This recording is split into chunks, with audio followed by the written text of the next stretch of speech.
mais nag am naa droit man aujourd'hui ma ñaanal ko ne ko yàlla na yàlla def ba Ismaïla sama rakk boobu yàlla bu mu tëdd kaso. parce que Ismaïla ku jare tiitaroo la. parce que bu nekkee ci benn domaine ba mu nekk ci le meilleur d'Afrique ou bien même du monde des meilleurs du monde la bokk xale boobu. li tax may wax ci moom dama ko xam CDP Garbi gi ma nekkoon fa la nekkoon nekk le responsable des jeunes de ce parti ñu respecté ko trop mu nekk fa laa koo xam parce que boobu c'était secrétaire général adjoint nekk le coordonnateur de la convention des cadres de la CDP mu nekkoon le responsable des jeunes de ce parti là donc j'ai une longue tradition de compagnonnage et de fraternité avec lui te bu fekkoon ne déglu woon na ma au tout début du dugg ci politique parce que le pays et l'Afrique dañu soxla ku mel ni xale boobu kon tey jii ñun li ñu war a ñaan ci Sénégal mooy une sommité bu ñu am bu mel noonu boo xam ne foo ko tudd ci monde bi ñu respecté ko place am du kaso mais nag soo defee faute comme tous les autres citoyens dañ la war a jaarale ci yoon. selon moo tax nag may ñaan yàlla rek laa mën a ñaan de. pour que le juge bii juge fii ci àddina bii na fexe ba sama rakk boobu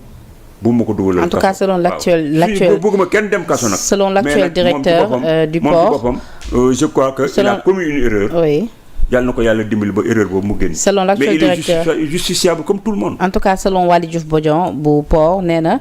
dirigeant APR yi mu ne booy xool dans l'ensemble mu ne ñoom ñëpp seen tur rek moo nekk dëgg wante. mu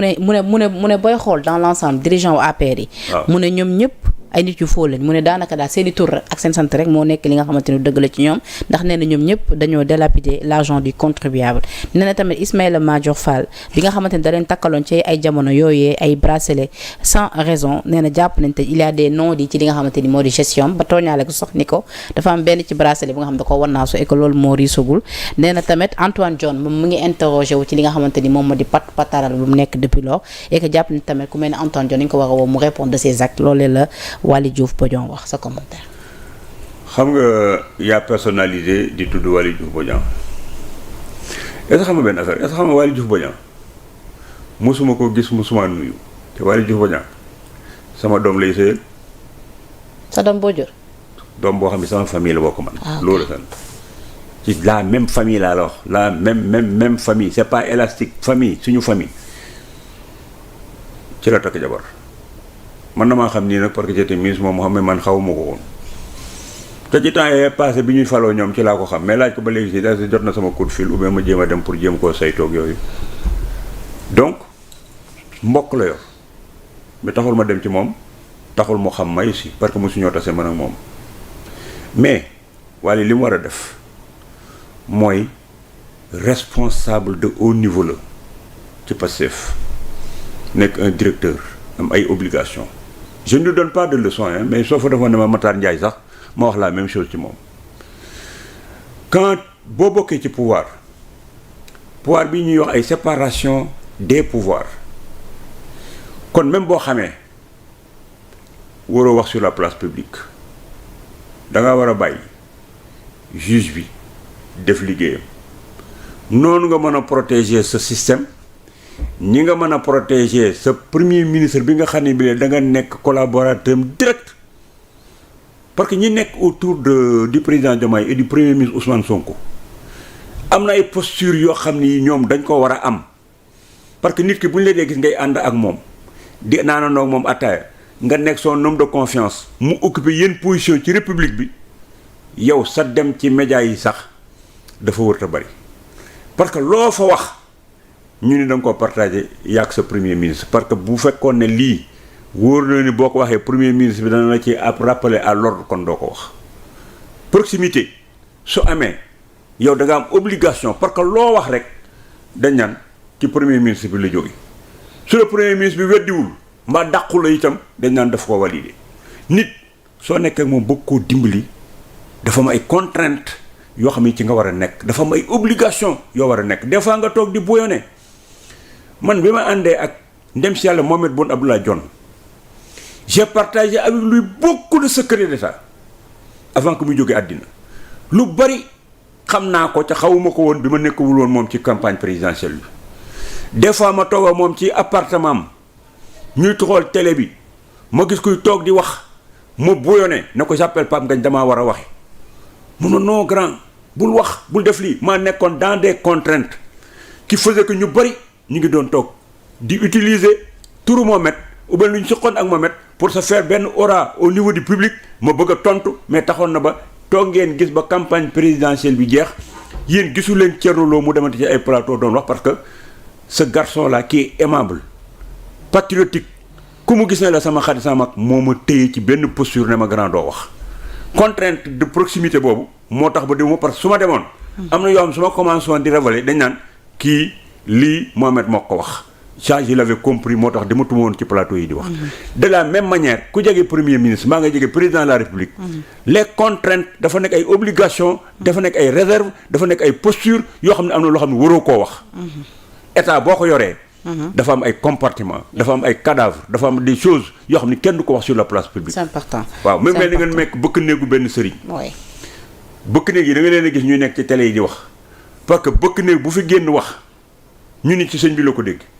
bëkk néeg bu génn wax ci benn visite ku seet sëñ bi xaaju guddi bu génnee wax ko ñu ni mu ngi nii moo ko wax parce que moom mooy fekk sëñ bi minuit mooy nekk ak moom le matin mooy nekk ak moom tous les jours. dafa am ay postures yoo xam ni boo ko respecté wul. tu mets les cadavres de la république ci penc mi boo ko nekkul aussi di nga influencer yàqal te njiit li nga àndal di nga am benn posture boo xam ne bi du posture homme d'état. alors monsieur le ministre rapidement ci tënk non ban gis-gis nga am ci coowal xeex bi combat homosexualité bi nga xamante ni mouvement rappel ONG Jamra ak ñoom ñëpp jël nañ ko nee nañ tamit comprendre ñu yéex en tout cas bi ñu gis ci autorité yi. homosexualité. oui ci combat bi ñu porté benn boobu ak beneen bi tamit ci dialogue bi nga xamante ni le 28 la mooy sa position. man affaire LGBT bi nga wax ni moom ay sàmm jikko yéeg yi ngay gis ñii yëpp maa leen ci jëkk a wax ci affaire LGBT ba yóbbu ma fi dikk Macky Sall moo fi jàpp lu dikk ñu téye ma fa 10 heures ba 17 heures te pourtant ba ma génnee defuma ko un trophée. Macky Sall moo la jàppaloon. Macky Sall moo ma jàpp fii. te fekk moom nga àndaloon. ci affaire homosexualité dégg nga bon booba waaw maa ànd ak moom mu jékki-jékki gars yi dafa daal dem na ko gis nga ci Zidane nee na léegi sun gouvernement bi yëpp ay góor jigéen kese ñoo ci nekk mu daal ne en Zidane il fait le malin jël leen ko ngeen yóbbu ko dikk ñu yóbbu ma dikk téye ma foofu de 10 heures ba 17 heures. nga toog ma génne mais la ma fa wax ca PV ba ñoom duñ ko génne parce que ba ma waxee ca PV ba pare te ñoom dañ bëggoon bu ma duggee foofu ma weddi ne lii musuma ko wax ma dem ne leen du ma ko def tey du ma ko def ëllëg ca PV bi ngeen def ni bu ngeen ci bindee loo xam ne lii waxuma ko du ma ko signé ñu téye ma ba 17 heures ma génn bi ma génnee fekk naa booy bokk gis-gis yi taxaw parce que c'était un vendredi ñu ni président Thierno Lo bis bu ñu ko jëlee defeere ko fii ci week-end bi ñu taal koñ bi ñu ngi taxawoon ak seen ay bouton yëpp taxaw foofu noonu bi ma génnee sax man xaw ma woon loolu dama génn yam ci ma leen booy lu leen def fi ñun dañoo yëg ni woo nañ la fi parce que yow avertiroo kenn bi ngay ñëw fi sama waa kër sax bi ñu may dikk 2 agents de la DIC laa wax yoo xam ni je les remercie au passé dañu sol en tenue civile ñoo dem sama kër Liberté 6 fekk ñu ma fa ñu ñëw fekk ma Cyprès fekk ma toog ci kaw ñu yéeg fekk ma may waaji ndékki ñu ñëw nuyu ma poliment daal di toog daal ne ma monsieur le ministre c'est la DIC nous sommes venus vous prendre pour que nga ñëw wuy si may leen ma ndékki bokk ñoom la non monsieur le ministre yow ndékki parce que xam nañ ne yow républicain nga soo paree di nga ñëw ñun sax duñ la jël sax yow di ànd ak yow di la yóbbu DIC ils sont partis ma pare woo sama chauffeur sama soxna xamul keroog fu ma jëm damaa wàcc jël sama chauffeur ne ko nan dem Pape Diop maa ngi moom ñoo créé ndoo bokk gis-gis ma nga nekk Saly woowuma kenn maa ngi sama chauffeur kese laa àndal dikk dugg DIC ma ñëw dugg ñu commencé oui monsieur le ministre comment vous allez ça va oh monsieur le ministre on a beaucoup de respect pour vous parce que on vous suit à la télé vous êtes man leen dama bëgg ngeen arrêté seen baab bi ngeen di def di ma jéem a baab nii ngeen di def ba gars yi wax fi lu ñu fi war wax ngeen tëj leen man dama fee ñëw pour répondre dites-moi le pourquoi vous m'avez amené ici ñu woon ma la une du journal L'As qui a dit Thierno Lo dit dans le gouvernement de Macky Sall il y a que des homosexuels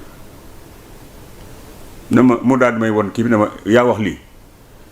ma ne ko lii de bala ma la cee tontu da nga maa jox article bi ci biir ma liir ko mu jox ma journal bi la ma wax moom la journal bi bind ci biir mais lam bind ca titre bi noonu ak na mu ko affirmé loolu defuma ko man leen lii du man ñu ne ma non monsieur le ministre xoolal fii bëgguñu la féetee lu yàgg waxal ne waxoo ko rek ñu bàyyi la nga ñibbi man leen voilà ce que vous cherchez parce que le fond de l'article mënulu leen ma ci nix une bi ngeen ma bëgg a téye di ma fi tardeel du man ñu daal may signalé PV mais jox naa leen fa yeneen firnde nag wax leen fa loo xam ne waxuma ko woon ci biir article. d'accord ma wax leen ko foofa ñu bàyyi ma dem ñibbi bi may génn avant may àgg sama kër mu dégg ñu ne way la ministère loo ñëw na fii il s'est dédié ña ndem si yàlla ndem saa Sidi Lamine mu woo ma nag sama xarit la Thierno dégg nga li ñu wax mën ko Sidi envoie-moi une équipe ma dugg seen caaya léegi ñu jox ma ko ma dem dugg seen caaya ne leen léegi si vous avez des couilles dem leen ngeen génne PV bi ngeen publier ko parce que la ngeen ko def ak photo yi ma leen jox ba ma fa ñëwee du ngeen ko génne te duñ génne photo ya duñ génne la ma wax ci PV boobu kon man homosexualité maa ko jëkk a xeex ngir sama diine maa ko jëkk a xeex parce que question de genre boobu dama cee d'accordul maa ko jëkk a xeex parce que dafa rafetul kuy exercer sa liberté d'homosexuel def ko dans les coulisses ou bien nga génn dem defe ko ci bitim réew mais Sénégal li fi am te am ko doxaan naa fi aussi sàmm jikko yi j'ai reçu Babacar Mbub maa ko seeti nocturne maak Mansour Faye këram lañ dem biñ demee c'était pour que moom mu dem ñu defi rencontre ak Macky Sall te ma wax fii loo xam ne lii maa ngi wax yàlla suñ borom mi ngi ma tiim su ma ci waxee loo xam ne lii amul bis penc ba yàlla nañ ma dugal safara yàlla bu ma gis Serigne Touba te Babacar Mboup bu ñemee na ñëw def lii ma def giñ naa ko ci Serigne Touba bi ñuy discuter ak moom man maa fexe ba nga xam ne bi leen Macky Sall nangu na pour recevoir leen bi mu nangoo pour recevoir leen ñu ni léegi da leen di recevoir nañu indi lu leen neex ci ay nit nañu ñëw bu ñu dikkee nañu woo journalistes yi ñu toog ci biti bu ñu paree ñu poser leen question ñoom benn condition moo tax audience ba amul mooy dañ ne woon dañ koy def devant toute la presse mu mel ni ay conférence nationale ñu ni leen mosu leen a gis loo xam ne lii c'est un problème bu benn entité portée au niveau du Sénégal suñ koy def indi leen ñu leen neex journaliste bu ñu dikkee nañ toog ci biti suñ waxee ba pare suñ paree ngeen génn ñu interviewer leen ngeen wax li ñu waxtaanee ci biir ak li ñu jël comme position kooku may nañ leen ko ba waxtaane loolu yépp mu d'accord ko ak ñun ba mu delloo nag peut-être que ñoo ma bokkal ñoo remettre en cause li mu ñu doon wax ca moom li ñu waxantee moom yépp man maa ngi moom ay message WhatsApp ñu d'accord ci lépp même la criminalité de l'homosexualité demoon nañ ba ni ñun defatuñ ko un critère fondamental. D'accord. waaw donc. homosexualité boobu nag man maa ci jëkk a jaar foofu. dox loolu yëpp dialogue bi waaw léegi nag du ma ci perdre sama temps di ci wax. dialogue bii. bind naa sama. Amadou Ba nee na moom dana ca man Amadou Ba ak Demba ak Pathé ak dem c'est des questions de liberté. président de la République bu wootee dialogue ku mu neex nga dem le président de la République mu wootee dialogue aussi ci ay prérogatives moom la bokk mais benn affaire moo tax ma bind sama page Facebook ne du ma dem ca dialogue ba. li tax ma ni du ma dem ca dialogue ba damaa jëkkoon a bind ne Sénégal li ngeen def ci dialogue li ngeen def ci forum li ngeen def ci ay réunion ay lu nekk da ngeen koo def tirer les conclusions yi d'abord pour nit gis ko problème la yiñ ci jotee tirer yéen ngi ko def seen ay tiroir kenn mettre ko en œuvre on n'a plus besoin de réflexion on a besoin de mise en œuvre parce que dialogue yii ngeen di def il faut qu'on arrête que pouvoir bu toog dialogue boo woote concertation boo def c'est pour satisfaire ses besoins de groupe ak dem pour satisfaire sa propre régime yooyu lañu war a bàyyi il faut légiférer pour l'intérêt général et pour la postérité mu nekk loo xam ne dañ nekk njariñu ñëpp fi ne nii dialogue bi ñu wootee les questions principales yi fa gën a ëpp solo yi ñuy wax yëpp mën nañu ko régler autour du premier ministre du ministre de l'intérieur suñu paree jox ko président de la république mu def ci yi ñu ci war a def ay loi ak ay affaires yooyu yëpp mu def ko yi nga xam ne moom moo ko war a appliquer mu appliquer ko loolu jafewul ca lu yomb la président de la république aussi boo ko nekkee tu n'as pas besoin des dialogues indéfinis qui prennent du temps ak itam di susciter beaucoup de salive del def ay présidents de consultation sur des thématiques yu ko jar nga consulter ñi nga war a consulter ñu ñëw nga jël décision parce que yow la ñu fal. D'accord. Les réformes fondamentales bi ma gis nag ñu commencé di ko wax fii di ko wax naan ay sur renforcement des postes du premier ministre loolu mooy problème animateur yi may wax toujours le système du Sénégal su fekkee ñi ko war a occuper nañu ko on n'a pas besoin de faire des réformes pour renforcer des pouvoirs du premier ministre le premier ministre est fort le premier ministre am na lu mu war a am comme prérogative te président de la république su ko neexee mu jox ko délégation de signature su ko neexee mu bàyyi mu dem ca dañoo définir lu leer ba ku ci nekk boo fa tegee ka fa war a nekk mën naa liggéey ca na mu war a liggéey pour que réew mi jëm ci kanam liggéey la ñu toll te bàyyi wax ji texte yi baax na ñiy animé texte yi ñoo am seen i problème am seen ay agenda personnel am seen problème de règlement de compte yëpp ñu koy légiférer il faut qu'on arrête de légiférer pour de sanctionner des personnes ou bien légiférer pour des maintien quelqu'un de position de pouvoir. Jërëjëf. Il faut légiférer pour l'intérêt général. ca Diomaye ak Sonko ñoom ñaar ni ñu mel su fekkee ne gëm nañ ko ca loolu taxoon ñu fal leen dañoo war a mën a diriger réew mi kii nekk président de la république d'assurer ay fonctions kii nekk premier ministre bàyyee na ko ne ko yoral réew mi. D'accord. ki mu ne ko bàyyee na ko yoral réew mi moo war a liggéey jël Sénégalais yépp boole leen ci ñu privilégier l'intérêt général au détriment de nos intérêts particuliers parce que le Sénégal doit arrêter de pédaler dans la semoule. Jërëjëf. Il est le temps de travailler. De mettre en œuvre wax ji bari na xoola wax mënta mën jëf. d'accord waaw jërëjëf monsieur le ministre yow xam nga ne mbégte bu rëy la ñuy am saa su ne di la dalal fii ci suñu ay plateau am sa gis-gis ci li nga xamante ni moom moo di tolluwaayu réew bi di la remercier bu baax a baax si wuy si bi nga wuy si suñu invitation lan laaj seen téléphone couleur LGBT. non kii man maa ngi xool heure bi man kenn damaa ñemee di yónni nii man damay def yi ngeen def nii di def émission di xool ay portable yéen bu ngeen toog def émission yi ñun Thierno Lo ñëw na côté nag daal di commencé bu dikkee laaj ko lii D'accord. mais da ngay waar a waar ba sonn doo gis waar ci man Jërëjëf, te kenn du la wax loo xam ne boo ma ko posé fii ma am ci problème. jërëjëf bu baax a baax monsieur le ministre ñun nekkuñu ku ñu yónni yàlla dimbali ñu ci wàllu boobee ñu mat loolu sëkk nag lañ doon donc di la téléphone bi remercier nga doon xool fii yëpp gars yi wër nañu wër di la remercier ci fu ne da nga may jéem a collimatif xamante nañu maa ngi lay remercier ci wuy si bi nga wuy suñu invitation di remercier également nos fidèles internautes la rédaction de Sénégal 7 la régie également à travers tuuti di leen jox dig dégg yeneen i plateau jërë ngeen jëf